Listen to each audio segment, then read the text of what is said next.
యేసు ప్రభు పుట్టాలనుకుంటే ముందన్నా పుట్టొచ్చు కదా. 2000 సంవత్సరాల ముందు యేసు ప్రభు పుట్టాడు. అయితే అంతకంటే ముందన్నా పుట్టొచ్చు, లేదా ఈ కాలంలో అన్నా కూడా యేసు ప్రభు పుట్టొచ్చు. కానీ ఆ కాలంలోనే ఎందుకని యేసు ప్రభు పుట్టాడని అంటే బైబిల్ చెప్తుంది, కాలము పరిపూర్ణమైన తర్వాత. అంటే దాని అర్థం ఏంటంటే టైం వచ్చిన తర్వాత యేసు ప్రభు భూమి మీదకి ల్యాండ్ అయ్యాడు అని. అంటే ఆ టైంలోనే జరగడం ఎందుకు అంత ముఖ్యమైనది అని అంటే, మనం ఆ సమయంలో చరిత్ర చూస్తే ఆ సమయంలో రోమా ప్రభుత్వం ఉంది. మనకి ఎట్లా భారతదేశ ప్రభుత్వం ఉందో అక్కడ రోమా ప్రభుత్వం అనేది ఉంది. ఈ రోమా ప్రభుత్వంలో అప్పుడే రోడ్లు వేసారు. అప్పటిదాకా రోడ్లు లేవు ప్రపంచం మీద, భూమి మీద. అప్పుడే రోడ్లు వేసారు.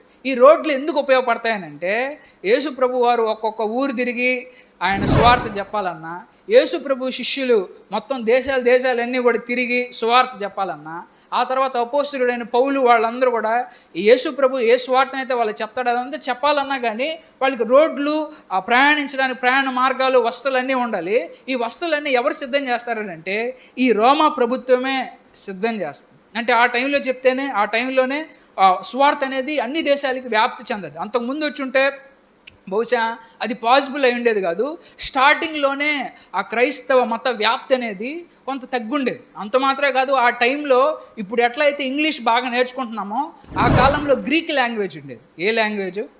గ్రీకు భాష. మనం ఇంగ్లీష్ తమిళ్కి వెళ్ళినా కానీ వాళ్ళు ఇంగ్లీష్ మాట్లాడతారు.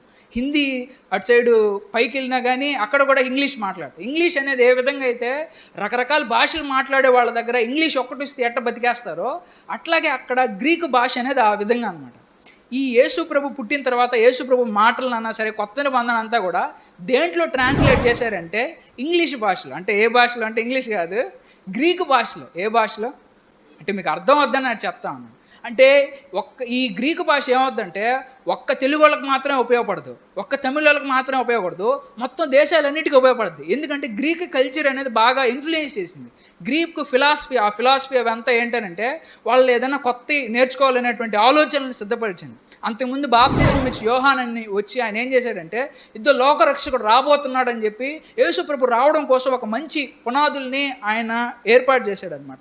ఇవన్నీ కూడా విభిన్న సంస్కృతులు ఉండే కాలం అన్నా సరే, అంత మాత్రమే కాదు, యేసు ప్రభు పుట్టే సమయంలో కూడా అప్పుడే రాజుగారు, అప్పటిదాకా జనాభా లెక్కలు చేయలేదు, జనాభా లెక్కలు చేయాలని చెప్పి సీజర్ అగస్టస్ అని ఆయన పిలిచాడు. ఇప్పుడు యేసు ప్రభు పుట్టాలనంటే వాళ్ళు ఉండేది నజరేత్ అనే ఊరిలో, కానీ వాళ్ళ అమ్మా నాన్నలు ఎక్కడికి వెళ్ళారని అంటే బెత్లెహేం అనే ఊరికి వెళ్ళారు. ఎందుకోసం? జనాభా లెక్కల్లో పేరు రాపించుకుందాం. ఒకవేళ వాళ్ళు అక్కడికి కానీ వెళ్లకుండా ఉండుంటే మీకా 5వ అధ్యాయం 2వ ప్రవచనం నెరవేరేదే కాదు. అంటే ఇదంతా కూడా పర్ఫెక్ట్గా జరుగుతుందా లేదా? ప్రతి వాక్యం కూడా, ఏ వాక్యం కూడా ఇది నెరవేరలేదు అనేటట్టుగా ఏదీ లేకుండా ప్రతి చిన్న ఇన్సిడెంట్ కూడా యేసు ప్రభు ఆ రోజు అప్పట్లో జనాభా లెక్కలు రాయబట్టే ఆ చరిత్రని అంతా కూడా మనం లెక్కేసుకొని యేసు ప్రభు పుట్టి 2000 సంవత్సరాలు అయింది, 3000 సంవత్సరాలు అయిందని చెప్పి మనం చెప్పగలుగుతా ఉన్నాం. యేసు ప్రభువును పుట్టుకుని బట్టే నేను ఇప్పుడు పుట్టానని మనం చెప్పగలుగుతాం.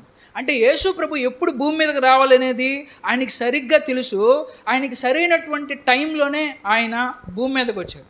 యెషయా 60:22 కూడా చూడండి, నేను యెహోవాను, సరైన సమయంలో ఈ పనిని త్వరగా చేస్తాను. కాబట్టి దేవుడు ఎప్పుడు స్పందిస్తాడంట? సరైన సమయంలోనే ఆయన స్పందిస్తాడు. ఎప్పుడు ఏది చేసినా కానీ, ఏందబ్బా అప్పటిదాకా వాళ్ళందరూ వెయిట్ చేస్తూ ఉన్నారు, మెస్సయ్య వస్తాడు, ఇంకెప్పుడయ్యా వచ్చేదా? మనం కూడా దేవుని రెండో రాకడ కోసం ఎదురు చూస్తున్నావా లేదా?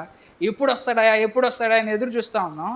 అయితే దేవుడు రావడానికి ఆలస్యం చేసేవాడు కాదు, దేవుడు వాగ్దానం చేసిందని చేయకుండా మర్చేవాడు కాదు.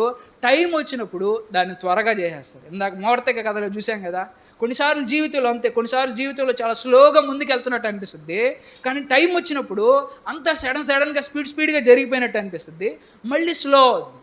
ఇట్లా తగిన సమయం వచ్చినప్పుడు దేవుడి పరిస్థితుల్ని, సిచ్యువేషన్స్ని, ఎందుకంటే దేవుడికి భవిష్యత్తు తెలుసు, దేవుడికి గతం తెలుసు, దేవుడికి ప్రస్తుతం తెలుసు, వీటిలన్నిటిని కూడా ఎట్లా మేనేజ్ చేయాలో కూడా దేవుడికి తెలుసు.